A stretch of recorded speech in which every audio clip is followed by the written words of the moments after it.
It's the people you thought you knew, like you've never seen them before. The power. He operates within his own country where he is like a god. The disaster. I was shocked. It was looking like in German concentration camps. The unexpected.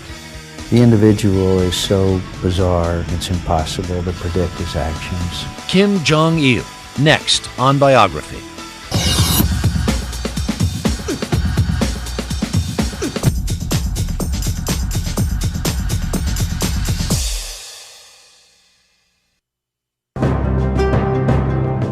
He may be developing weapons of mass destruction. He's tossed international weapons inspectors out of North Korea. They've taken steps to activate their nuclear weapons program. That is serious. He may already have 2 nuclear weapons, with his eye on even more. They are less than 6 months from having 5 or 6 nuclear weapons. When you have nuclear weapons and you have artillery that can set Seoul on fire, it's a very dangerous scenario. And Kim Jong-il may be threatening the world with them. The North Korean regime seems to believe that the way to get people to engage with it is to try and blackmail them into it. That is how authoritarian regimes exist, because they have arbitrary power and they terrorize people, and their unpredictability is what is terrorizing about it. Is he a madman? A lunatic? If we deal with Kim Jong-il as a madman, crazy man, and not very bright person, we are totally wrong. He is crazy like fox. He is a very shrewd calculator and is a strategic thinker.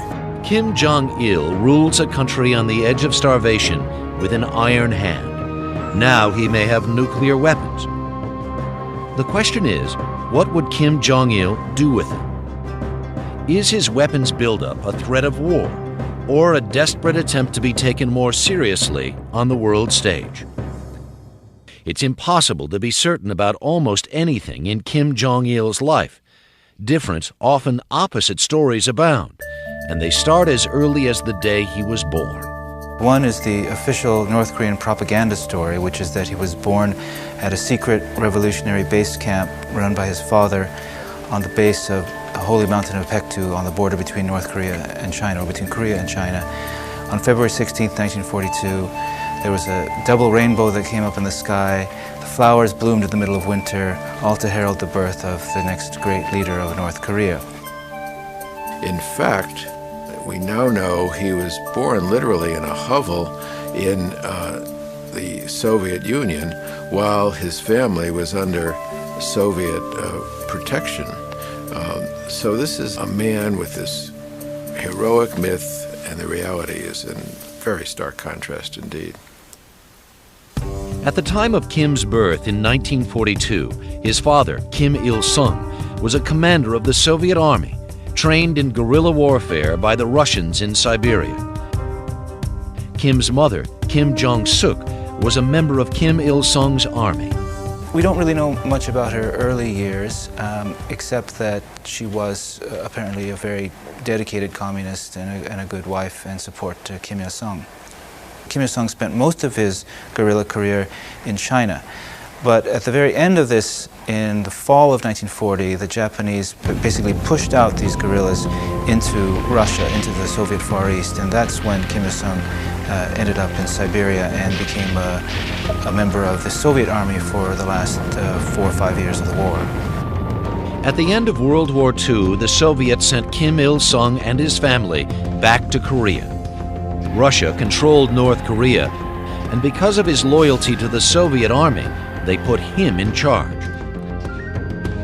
He set up a rigid totalitarian government and became the great leader, worshipped and feared. Kim Il-sung was the founder of the North Korean Republic. He was blessed both by Chinese and Russians, and he was a very charismatic ruler, and he was a shrewd strategic thinker and very able person. Everyone who knew him or saw him, even those who despised him and lived to talk about it later, say that he did have a great aura of charisma. He had a great presence. And as for his son, Kim Jong-il, there were acts of evil attached to his name soon after his birth. A terrifying story links him to the death of his own brother, who drowned at the age of 2. When they fell into the water, he came up first, and when his brother tried to raise his head, he kept pushing his head under.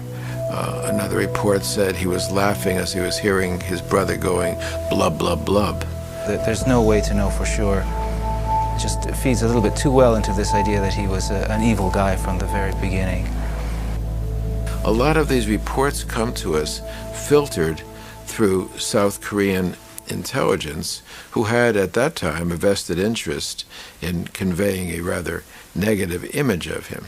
That his brother died during this episode seems clear, and whether he actively killed him or it occurred on his watch, in either case it had to have really very wounding effects on him psychologically. More wounds followed. In 1949, the same year his father was named chairman of the Korean Workers' Party, young Kim's mother died suddenly in childbirth. But the death of his mother is not even recorded in North Korea's official biography. It is as if she never died. There's a kind of an image that she's still alive. She's still the mother of Korea. She was a key figure as his mother, somebody he loved, and whose stature he has been polishing, furbishing as the mother of the revolution. Kim was just 8 when his mother died. And his father was no comfort. Kim Il-sung was a distant figure, obsessed with consolidating his power over North Korea. Then came the Korean War. On June 25, 1950, Kim Il-sung invaded South Korea. His dream was to unite the two countries under his control. But the United States joined forces with South Korea. Then China joined forces with North Korea. If it had not been for the American intervention, Kim Il-sung could have very easily conquered all of South Korea. The Korean War ended 3 years later in a stalemate, after the loss of 3 million lives. The Koreas remained divided by a demilitarized zone along the 38th parallel. But Kim Il-sung still claimed victory.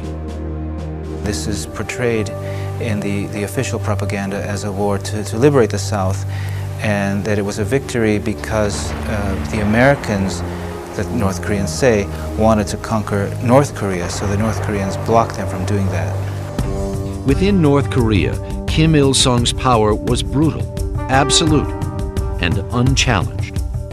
In fact, by 1956, 3 years after the war ended, he staged a number of open purge trials of his rivals, resulting in those individuals in a couple of important cases being executed. And from that point onward, Kim Il-sung established really a cult of personality in North Korea, which would have made Mao Zedong and Joseph Stalin blush. His name, I think, was not Kim Il-sung. Kim Il-sung was actually a name known in legend in Korea, and I think he described himself as Kim Il-sung. It would be a little bit like someone showing up and saying, "I'm Robin Hood."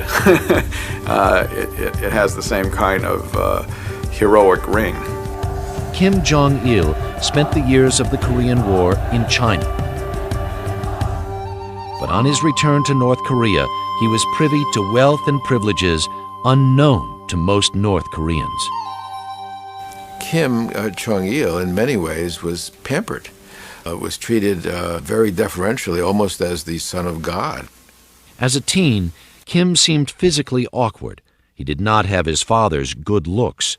He was small and not very athletic, but he lived the life of royalty, attending the finest schools and then Kim Il-sung University.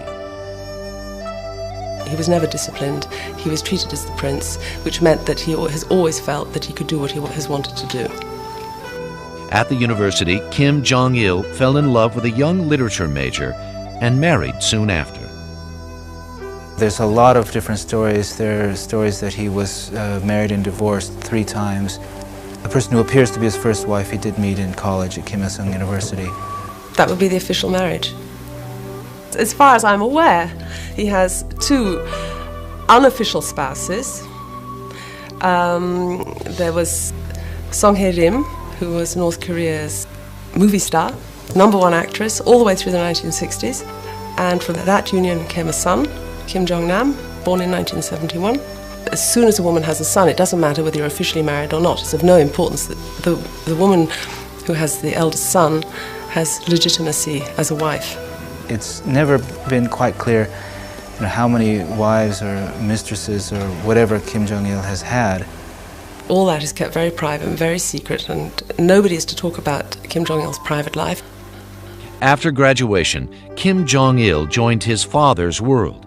First, he was made deputy director of the Propaganda and Agitation Department. But it turned out Kim Jong-il was crazy about movies. He also became deputy director of the Department of Culture and Arts. That's what he seems to really like. He started out very early producing plays and operas, and especially films. Films seem to be his real passion.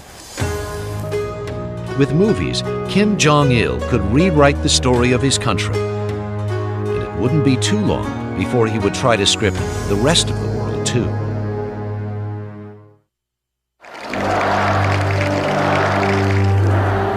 By the early 1970s, Kim Il-sung was still the absolute ruler of North Korea, with a powerful army, and as it now appears, a growing interest in nuclear weapons. But it was becoming clear that the North Korean dictator was grooming his son, Kim Jong-il, as his heir apparent. Kim Il-sung seems to have understood that communist systems had one major flaw, and that was the question of succession. Once a really powerful leader died, then there was a struggle for power to come after him. The best way to ensure Kim Il-sung's continued influence over Korea, even after his death, was to pass on power to his eldest son in this traditional, Korean Confucian manner. Kim Jong-il began to consolidate his own power. He ousted old-time party officials, replacing them with younger members loyal to him. And even as his father remained the great leader, Kim Jong-il began to take over the day-to-day affairs of government. And one big task, to develop his father's ideology of Juche. It means self-reliance, and of course, what that leads to is a government which is attempting to end any dependence on any other nation in the international community, viewing this as the best way to ensure its own self-government, its own independence, and its own sovereignty. But he wasn't a public figure yet. And then in 1974, there were these mysterious reports in the North Korean media referring to something called the Party Center. The Party Center was doing this, the Party Center ordered that, and it began to be clear that the Party Center referred to the younger Kim Jong-il. But Kim Jong-il's true fascination was with the arts. He is credited with directing 5 operas, and he wrote books on opera and film. This film book was very un-Hollywood. It had chapter titles like "The Director is the Commander of the Creative Group" and "Be Loyal to the Party and Prove Yourself Worthy of the Trust it places in you." Kim Jong-il's obsession with movies had him overseeing every film made in North Korea, and his personal home video library was reported to contain 20,000, mainly Western films. I'm going to make him an offer he can't refuse. The Godfather, James Bond. Do you expect me to talk? No, Mr. Bond, I expect you to die. And the Friday the 13th series were reported to be some of Kim Jong-il's favorites. Kim Jong-il was so desperate to become a movie mogul, he orchestrated a bizarre escapade right out of a screenplay. In 1978, he ordered the kidnapping of one of South Korea's biggest movie stars, Chae Eun-hee.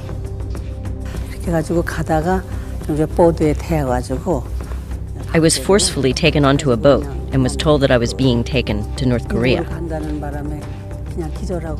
At that point, I fainted from shock. And when I woke up, I was in a huge ship. I cried hysterically and asked where they were taking me. I told them that I had family that depended on me back in South Korea. But I was told that I had to go meet Kim Jong-il. 6 months later, Kim Jong-il kidnapped her husband, movie director Shin Sang-ok. I could not meet my wife even 6 months after my arrival there. I thought she was dead. So in December, I decided to escape by car. I was caught and brought back to Pyongyang by helicopter.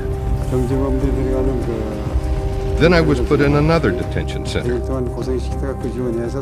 I attempted another escape and was caught again. Shin spent 5 years in a high-security prison. He was only reunited with his wife when Kim Jong-il was ready to put the couple to work.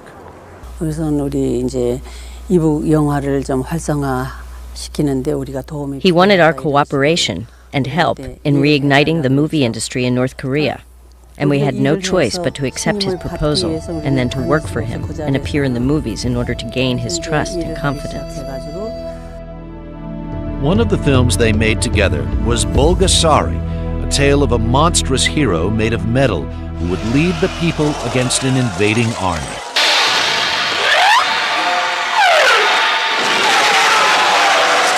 Kim thought Shin could help him produce movies that would glorify the Korean Workers' Party. They gave me money.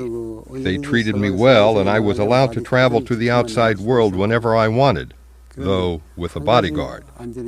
But one very important thing was that all of this could stop if Kim Jong-il wished it. So that's not freedom. My freedom was in Kim Jong-il's hands and dependent on his whims. I did not have absolute freedom. Through the 1970s, Kim Jong-il continued his rise to power. In 1980, in the Sixth Party Congress, he was raised to a party level only his father exceeded. So it's at that point, 1980, that Kim Jong-il clearly became the heir apparent to Kim Il-sung. And then things really took off from there. All these biographies were produced of him. Propaganda about him just exploded within North Korea and foreign press coming out from North Korea. Now, Kim Jong-il was portrayed as the dear leader. He was reported by those who met him to be living a life any potentate would have envied. He was described as a playboy and a man who loved to throw lavish parties with barrels of cognac. And he was also described as a swaggering hothead. He stood just 5'2". Self-conscious about his appearance, Kim would wear 4-inch lifts and a bouffant hairstyle just to add some height. He has an appearance complex. He's short and fat, and so in trying to cover that up, he wears high heels and other gear to camouflage his shortcomings. He tries to be trendy, but maybe at times it doesn't come out right. The problem is there is no one to tell him that. No one dares. Chae Un-hee and Shin Sang-ok escaped North Korea 8 years after their capture, but Kim Jong-il's reign of terror had just begun.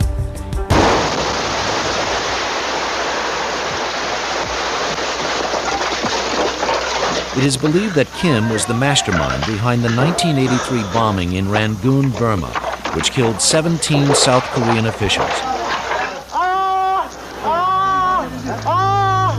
South Korean President Chon Do-won narrowly escaped death.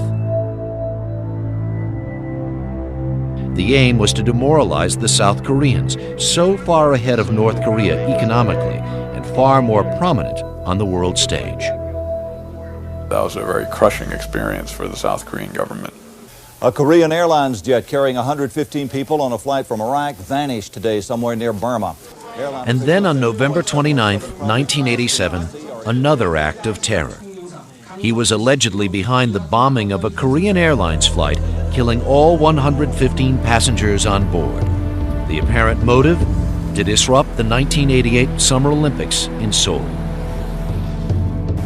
He is a character to be reckoned with, who, like his father, is quite ruthless, but perhaps not as subtle, that believes in getting things done in a very direct way. I think you have a person who has absolute power within his own circle, and so I think if he decides that terrorism is the way to go, it's something that he can direct, and his orders will be followed. As the 90s arrived, Kim Jong-il was still living the Stalinist model for dictator, but with far more dangerous tools at his disposal. Even as he gained power over North Korea in his father's final years, Kim Jong-il, either by his own choice or on the orders of others, remained a leader hidden from sight, a mystery. His eccentric persona and reputation for violence made for great copy. He was often portrayed as an evil villain straight out of James Bond. Korea watchers feel that the truth was far more complicated and potentially dangerous. He's a clever thinker, utterly brutal, has some of the characteristics of a spoiled older son, formidable opponent. Wacko, but dangerous. Has done some very, very strange things in his life. I think that he is rational. I do think he's cunning. I think that he is somebody who clearly enjoys the pleasures of life and pretends that he is ascetic. In North Korea, power is personal and absolute. Kim Jong-il combined threats with calculated diplomatic retreats to achieve his ends. He was his father's son. It is a highly personalized, personalistic way of making decisions, often on the spot. Kim Il-sung used to call it on-the-spot guidance, and so does, at times, Kim Jong-il. It's the political vortex in Korea. It goes up to the top. All power rests here.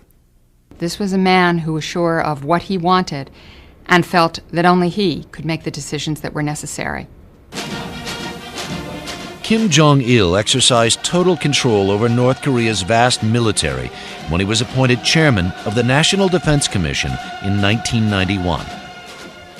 The North Koreans bring to bear a military force over 8 million strong, counting reserves.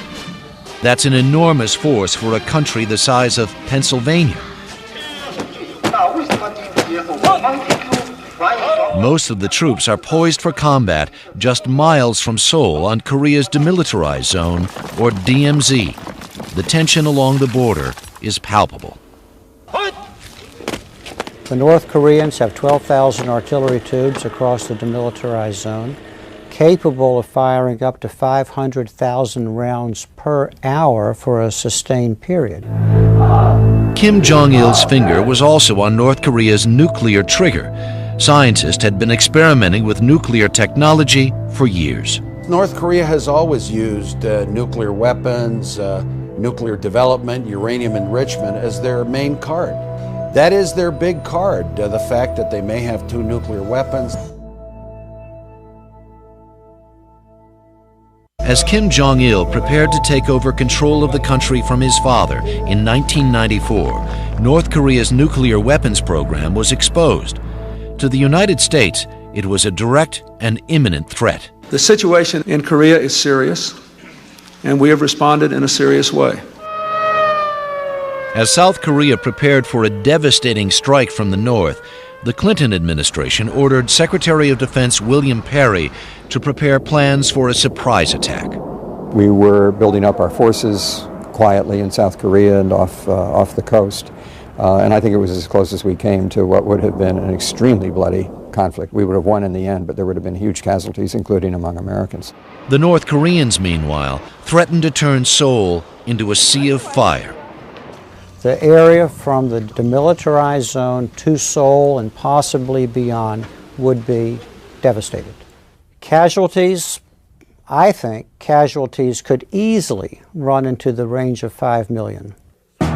Negotiations with the North Korean regime are notoriously difficult and always based on the will of the leader. You cannot negotiate with North Koreans. They read from talking points. And any kind of negotiation or any kind of change to those talking points requires the dear leader's acceptance. In June of 1994, with both North Korea and the United States refusing to back down, former President Jimmy Carter was able to negotiate a deal acceptable to both sides. In return for much-needed heating oil and nuclear reactors used only for electricity, North Korea stopped its nuclear weapons program, temporarily. We stopped them from producing hundreds of nuclear weapons over time. We stopped that. Stopped it cold at almost no cost. But North Korea also gave up almost nothing while gaining much-needed aid. Although not yet fully in charge, it was Kim Jong-il's first experience with high-stakes nuclear brinksmanship. A month after the nuclear crisis was resolved, on July 8, 1994, Kim Il-sung, the founder of the North Korean state, died.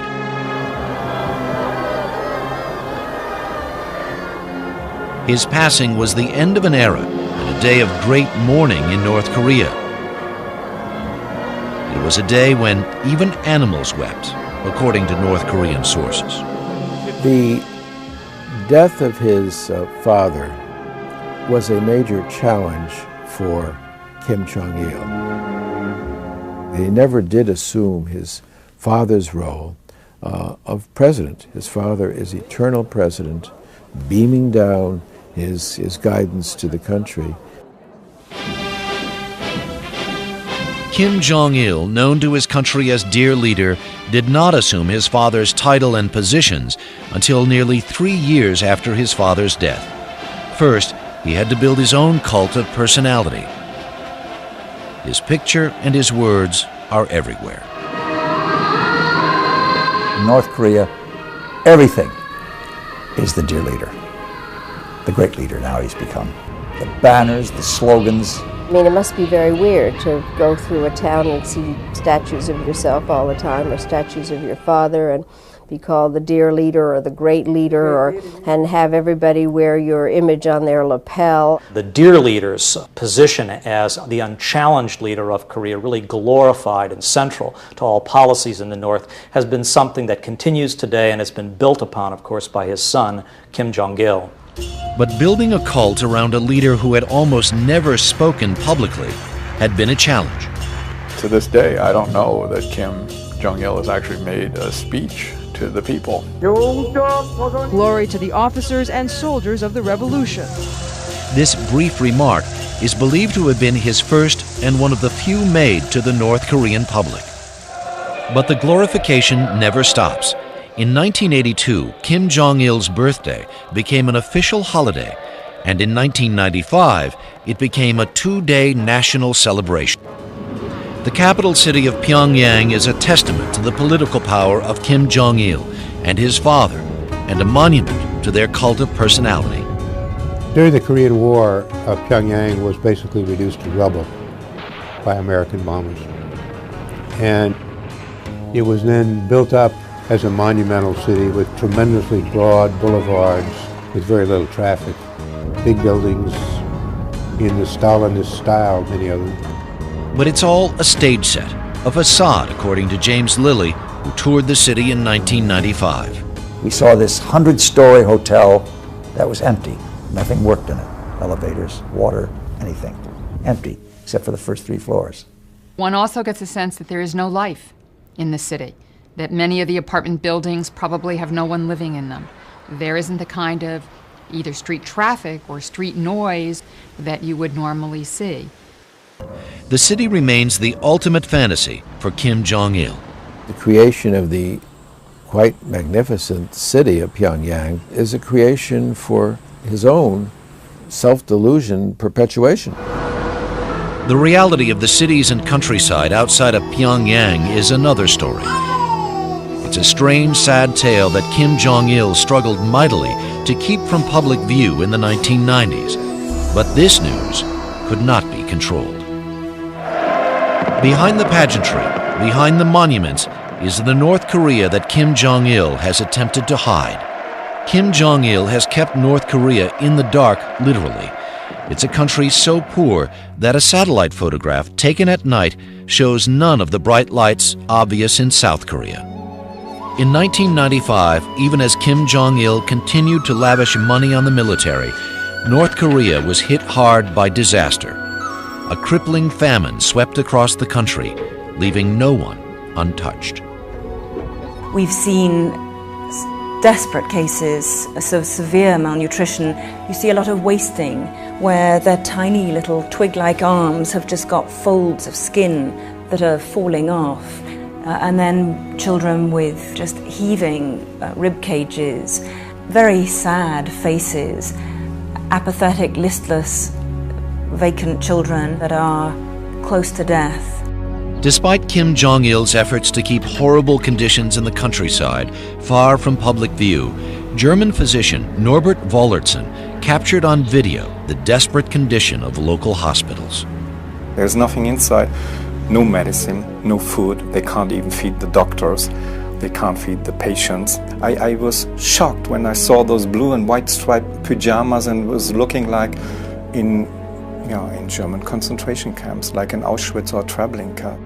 At least 1 million people have died of starvation or starvation-related illnesses in the last 10 years, and maybe as many as 2 million, but we don't know. But thousands of North Koreans have suffered horribly from very unnatural causes. Question Kim Jong-il's leadership, and a forced labor camp awaits. Satellite photos revealed many around the country. The estimates for overall Korea run somewhere around 150 to 300,000 in these camps. They are as bad as the worst gulags that ever existed in the old Soviet days. And that means digging, tunneling, mining, working 17-hour days. And many people die in the camps of exhaustion. A former personal bodyguard of Kim Jong-il's, now a defector, suffered at one of North Korea's most brutal camps. I was required to work 16 hours a day, and if I stopped, they would beat me with a large wooden club. The reason I have all of these scars is because I was beaten very badly. I lost the sight in my right eye, and most of my teeth were broken.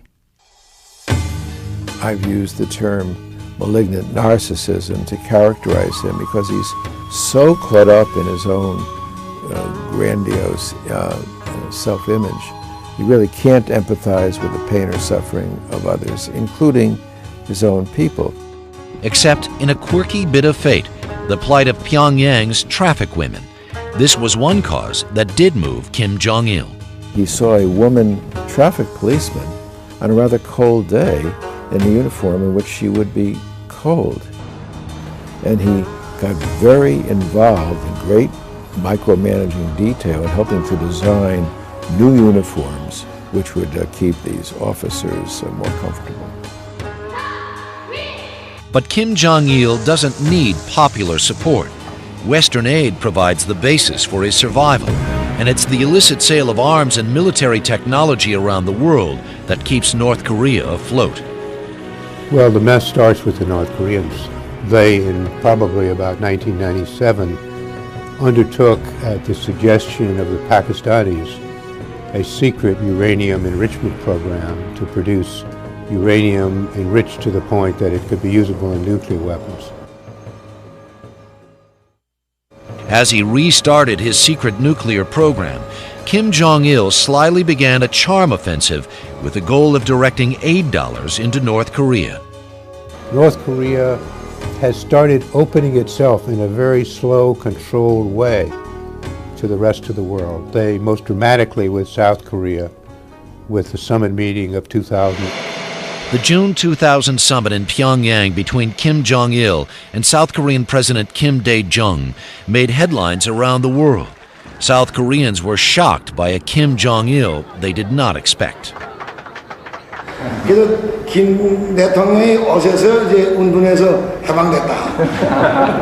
He was engaging, he was rational, he was talking to their leader, he was saying to South Koreans, let's get together. For a while, he became extremely popular in South Korea, to the point that the government was worried people were going overboard. Later that year, Kim Jong-il was ready for his close-up. What is interesting is in his clothes, he wears these kind of leisure suits that look more like a garage mechanic than a head of a country. In October 2000, Secretary of State Madeleine Albright visited North Korea. It was a unique opportunity to meet Kim Jong-il face to face. He lives in his own little world of what he imagines that North Korea really is. On the other hand, in having discussions with him, he is perfectly rational, and he is he's isolated but not uninformed. Few Americans have ever met Kim Jong-il. Harold Coe also met with him as a member of Albright's party. He gave us the impression of almost an aging rock star, trying to get our attention. And he was very much an impresario. Kim Jong-il, at one point, staged an elaborate spectacle for his visitors. There must have been 50 to 100,000 people on the ground, and they were doing one display after another. Absolutely extraordinary, perfectly timed exhibits. While he had welcomed the occasional foreign dignitary to North Korea, Kim Jong-il had made few trips abroad. In 2001, he took a 24-day train trip across Russia with a Russian emissary who described official functions and lobster banquets. They ate a lot of food, they drank a lot of wine and brandy. They had these gorgeous girls serving them. Less than a year later, the party was over for Kim Jong-il. I, George Walker Bush, do solemnly swear that Madeleine Albright had not had time to coordinate a summit conference with Bill Clinton, and a new crisis was brewing with a new presidential administration. Within weeks after becoming president, President Bush announced that the United States would no longer work with the North Koreans and negotiate with them because the belief was that they weren't fulfilling their agreements. states like these and their terrorist allies constitute an axis of evil. This is the world's biggest proliferator of ballistic missiles. And their danger to the world is not just that they might use these capabilities, but that they would proliferate nuclear weapons and nuclear materials to other countries. In a post-9/11 world, President Bush believed that there was little to distinguish Kim Jong-il from Saddam Hussein and Osama bin Laden. One of the reasons why the people are starving is because the leader of North Korea hasn't seen to it that their economy is strong or that they be fed. And we've got a great heart, but I have no heart for somebody who starves his folks. The North Koreans paid attention to that, and so far as they were concerned, it was a direct statement of what America's intentions were to North Korea to destroy that regime. North Korean leadership basically came up with the conclusion, best defense is the best offense, so let's take the offensive route. That's the reason why they created another nuclear crisis. Even with the crisis brewing, Kim Jong-il attempted to turn around old enemies. In 2002, 5 Japanese citizens were returned to their families. They were the survivors. Kim Jong-il admitted that North Korean agents had kidnapped more than 20 people off the streets of Japan during the 1970s to train North Korean operatives for duty in Japan. Yet as 2002 turned to 2003, the stakes became even higher. Kim Jong-il's reputation and perhaps even his very survival were on the line. Kim Jong-il was a virtual recluse on the international scene until just a few months ago. Are you familiar with Kim Jong-il? Maybe you remember his father, mentally ill? Yes. You remember? Now from David Letterman to the latest James Bond film, Kim Jong-il and North Korea have become a part of pop culture. In the summer of 2002, Kim Jong-il's regime protested the depiction of North Koreans as bad guys in Die Another Day. But that issue has been eclipsed by far greater concerns. I mean, we have to be very clear about one thing about the North Korean nuclear weapons program. It's a real nuclear weapons program. In October 2002, North Korea confessed to building a reactor to enrich uranium. In December, the regime expelled UN inspectors, and in January of 2003, it withdrew from the Nuclear Non-Proliferation Treaty. In February, it restarted a plant to process material suitable to arm nuclear weapons. Very conservative estimates would yield them about 150 kilograms of plutonium every year. And a conservative estimate, that's about 30 weapons a year. I think the greatest threat to the United States, the greatest threat to the world, is their nuclear program. As the U.S. military focused its resolve on Iraq, another crisis loomed on the Korean peninsula. The question is, what does Kim Jong-il want? Nobody knows for sure. I think that what they want, he and the cadre around him, is to have recognition from the United States, more than anything else. I don't think there's any doubt that he wants money and oil and food in order to prop his regime up. What North Korea wants is security assurance. That's what they want, because they want to live to see another day. The White House response seemed aimed at Kim Jong-il directly. And we will continue to work diplomatically to make it very clear to Kim Jong-il that should he expect any kind of aid and help for his people, that he must comply with the world's demand that he not develop a nuclear weapon. What the United States is saying is that blackmail will not work. This is also not a problem between the United States and North Korea. This is a problem for many states, particularly the states in the region. We believe that a diplomatic solution has a chance of working here. But if Kim Jong-il comes to the table, will he give in to U.S. demands? I think that Kim Jong-il absolutely will negotiate. I think we don't know whether he's really willing to give up having nuclear weapons. I think the best result we could expect is that he finds out that it's not in his interest to continue this very dangerous course that he's embarked on.